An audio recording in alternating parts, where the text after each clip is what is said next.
Welcome back to the channel, folks. So, as any Nintendo fan would tell you, Metroid Prime 4 was one of the most highly anticipated games fans were clamoring to come out. It was up there with games people want to see, like Half-Life 3 or GTA 6 or Hollow Knight Silksong. Pretty much the elusive white whales of gaming. It certainly didn't help that the development for the game was scrapped and had to be start over from the very beginning, but it is now finally out. The white whale has been caught, and man, this game is off to a rough start because Nintendo just had to be Nintendo and be comedically over the top greedy as possible when they're not being as stupid as possible and just blatantly scamming their fans, just spitting in their faces, and they're up to their old tricks again with these things. Amiibo. Now, I'm pretty sure I don't have to explain what amiibo are, but just in case someone's boomer grandparents stumbled across this video, an amiibo is a little figurine of a Nintendo character with an NFC chip in the base that you can scan to add stuff to whatever game is compatible with them. But most people I've seen on the internet just buy the figures for whatever Nintendo character they like just to have them, because one, it is a good quality figure and they do look pretty good, something nice to put on a desk or a shelf like any other figurine, and two, their functionality for their games ain't worth jack shit. They're essentially just a worse Skylanders. Most amiibo functionality can be boiled down to it does the barest minimum to try and justify buying these things for your games. And even then, it's pitiful. For Mario games, it can give you some power-ups. For Zelda, it can spawn in weapons and food. For games like Yoshi's Woolly World or Super Mario Maker, it unlocks costumes, cause I really need Yoshi to look like Kirby. In Smash Bros, it gives you a fighter of whatever character you got, you can personally train, despite the fact you can play as the entire roster free of charge. The only Nintendo game I can think of that you actually are required to have amiibo to play it at all is Animal Crossing Amiibo Festival. You also had games like Mario Party 10 that had like the Bowser amiibo board that was optional. And let's not forget Chibi Robo Ziplash, where it has a whole optional world locked behind an amiibo paywall. But those games were such a massive flaming pile of garbage. They were absolute trash that bringing them up doesn't help the case for these things at all. But essentially, it's just dumb shit like that you can already get in the game, or it's just cosmetics. It is very rarely anything substantial. Don't hit the question mark block in the Mario game. Buy a $30 Mario figurine to tap on your screen.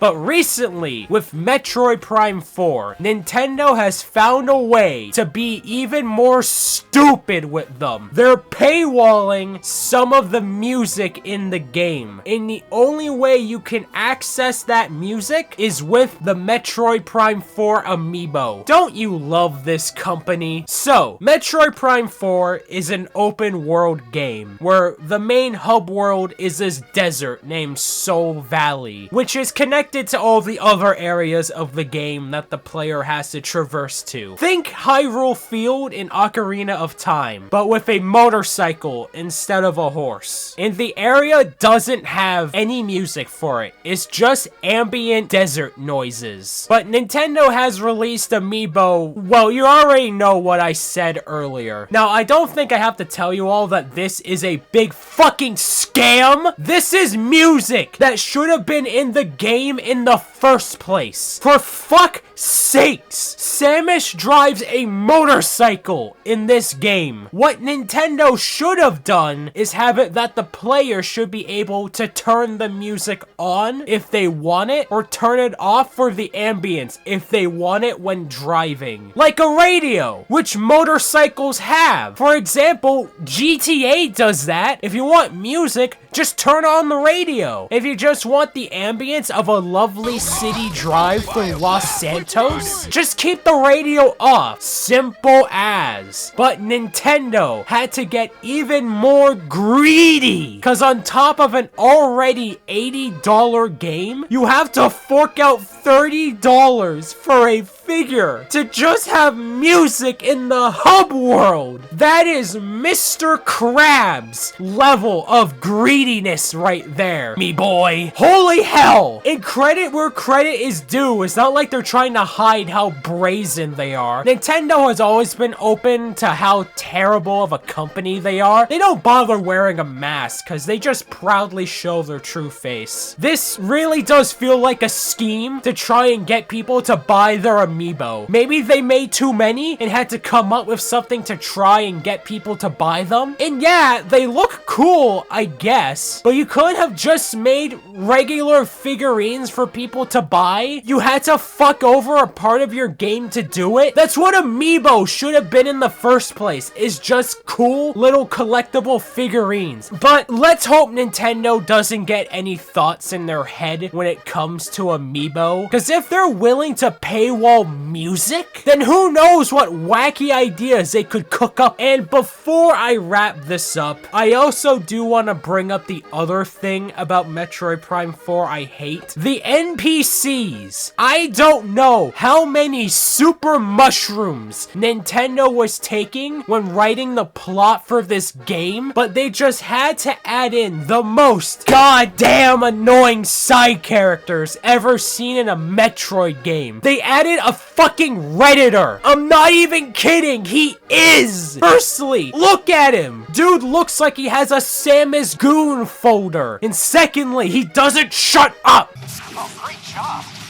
Now help me down. Shut up. Everything in this jungle trying to kill us. You know, unfortunately, it's all unsuccessful. Oh! Shut the fuck up! Shut the fuck up! Are you kidding me? Are you fucking kidding me? Are you fucking kidding me? Shut up! Shut up! Shut up! Stay here if you wanna. Oh my god, thank you, Lord. Oh, good. Good, now he's screaming. The blind fury this man instills in me. The wrath of 1,000 suns is not hot enough to describe it. Nothing says the silent, uneasy isolation of Metroid like this game's version of Claptrap tagging along with you. It's like Nintendo looked at tech from Star Wars and thought to themselves, what if he constantly talked like he was in a Marvel movie and had no charm whatsoever and wasn't funny at all? Mate, that's perfect. It is funny Samus just does not interact with him at all, cause let's be honest, in a realistic scenario, she would have left this completely useless invalid to die in the jungle. Sure glad this game took 18 years to come out. Hope you're happy with it, Metroid fans. Make sure to like and subscribe to help keep the channel big and strong. Share my content with people you know and turn on notifications so you know when I upload my next video. Till next time, see ya.